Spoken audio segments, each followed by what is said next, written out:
At the exact moment Magnus decided to save the Imperium, a voice spoke to him from inside the warp. He didn't know who it was. He didn't ask. He just took the power, and with it, he destroyed the only plan that could have ended chaos forever, while trying to stop chaos. Everyone calls this a tragedy. I'm going to make the case that it wasn't. It was an invoice, and Magnus signed it himself. Before this goes any further, comment right now. Did Magnus deserve Prospero, or did the Emperor deserve to lose the Webway? One of them made the worst mistake. Subscribe, and let's find out which one. Magnus the Red was, by almost every metric, the most gifted being the Emperor ever created. Not strongest, not most loyal, most gifted. He could read minds across star systems. He rebuilt his entire legion from scratch after a genetic curse nearly dissolved them all from the inside out.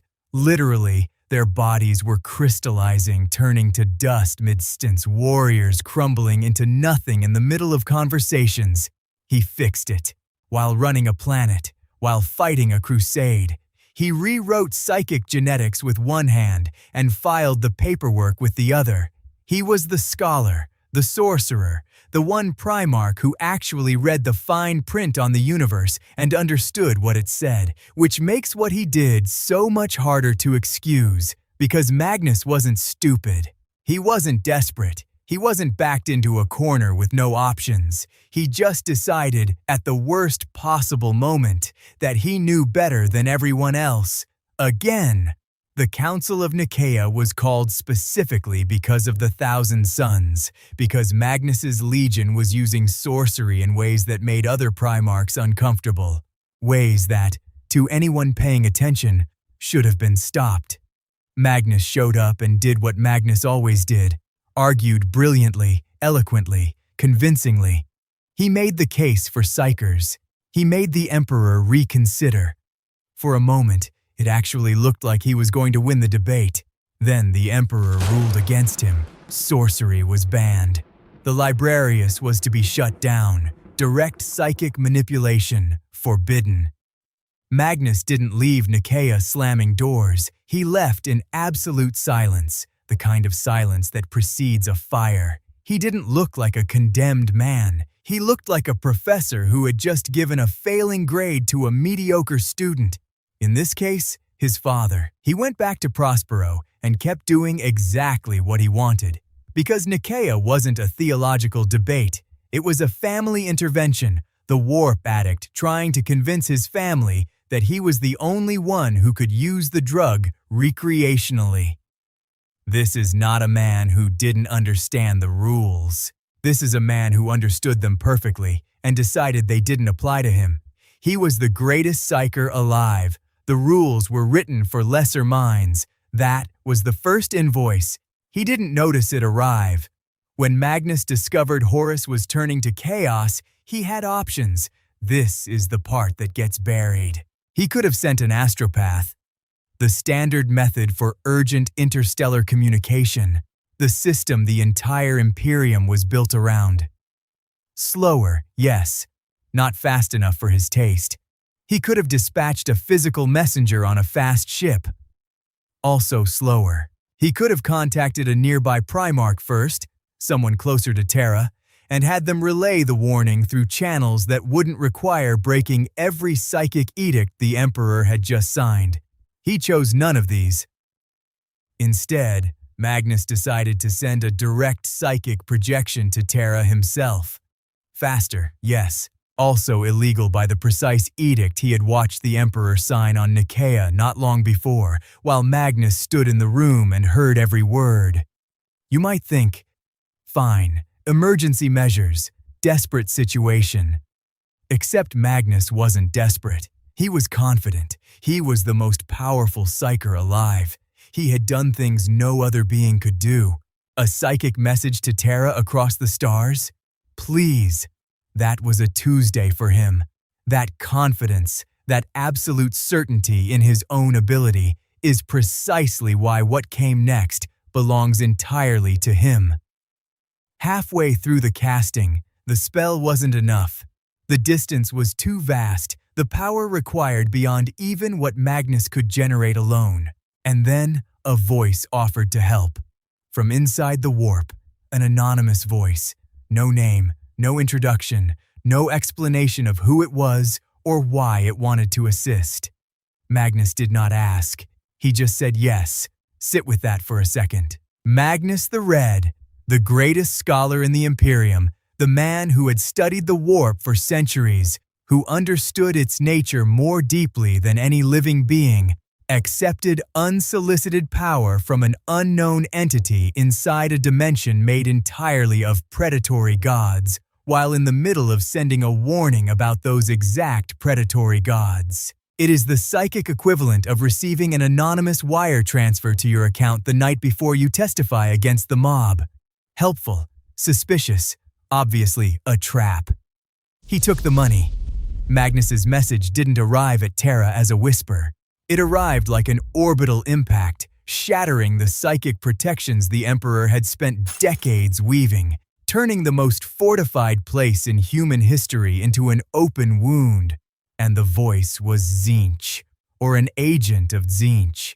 The lore is deliberately ambiguous. What the lore does not leave ambiguous is that Magnus, the scholar, the genius, the one primarch who should have known better than anyone, took free power from the warp without asking a single question.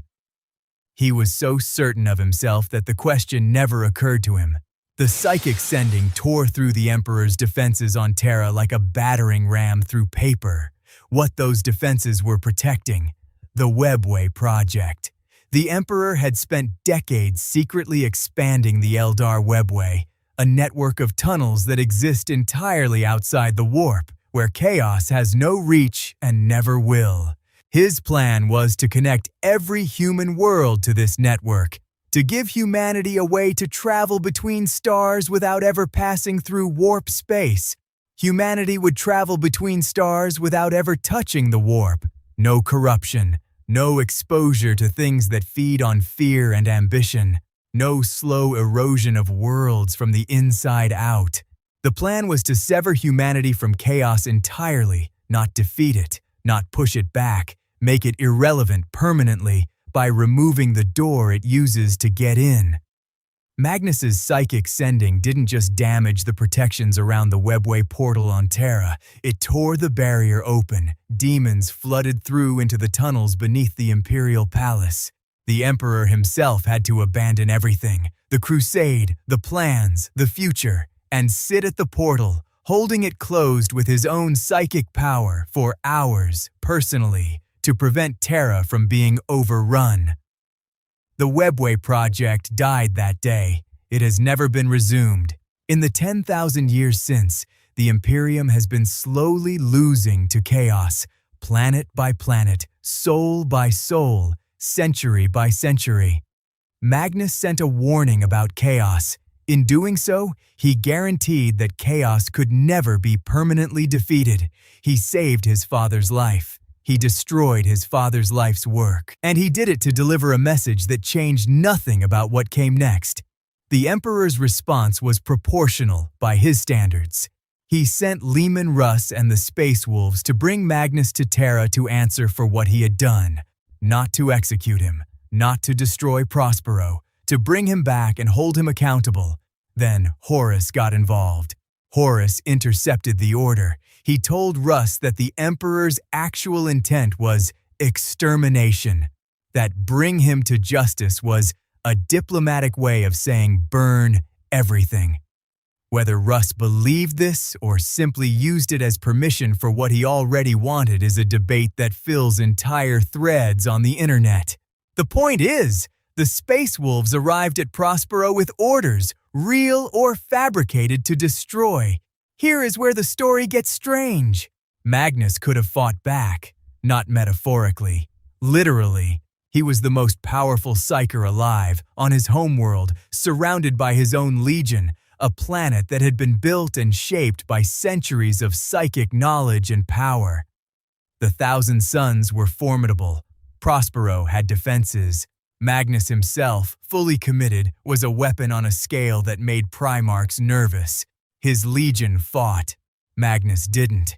He did not order a full defense. He did not bring the full weight of his legion to bear. He stood there while the gold of his libraries melted and the blood of his warriors turned to ash. A spectator at a play he had written himself.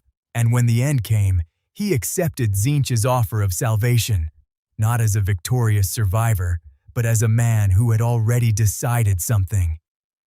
The question that nobody wants to ask is, why? Why would the most powerful psyker in the Imperium, on his homeworld with his full legion, not fight back? There is only one answer that makes sense. Magnus was a psyker, not just a psyker, the greatest seer alive, a man who had spent his entire life reading time the way most people read books. He had seen Horus turn before it happened. He had seen the heresy building in the patterns of the warp, like smoke before a fire. He had seen Prospero burning before it happened too. Magnus was not a victim of blindness. He was the man who saw too far. He had smelled the ozone and burning flesh of Prospero months before Russ's first ship left the jump. He had felt the Webway collapse before it happened. He had seen all of it, not as suspicion, not as fear, as certainty. And he chose to do it anyway, because in that moment, when Horus was raising his hand against the Emperor and the Imperium was about to break in half, Magnus looked at everything. The rules, the project, his own legion, his own world, his own future, and decided none of it mattered as much as warning his father. He didn't act out of arrogance. He acted out of love. He made the calculation, everything I have, everything I built, everyone I am responsible for, against one chance to put a warning in front of the man I have followed across the galaxy for 200 years.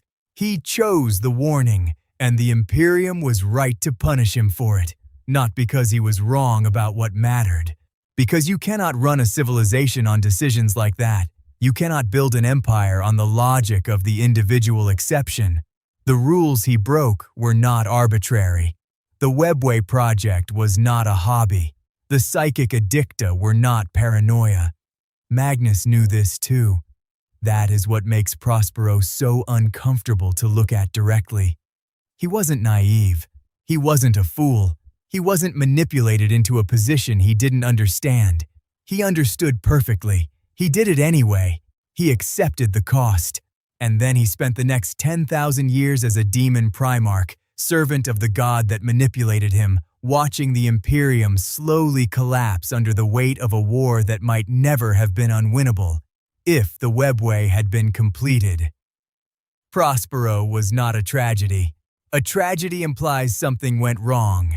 Something that shouldn't have happened. This was different. Magnus made a choice. The Imperium made a choice. Both knew what they were doing.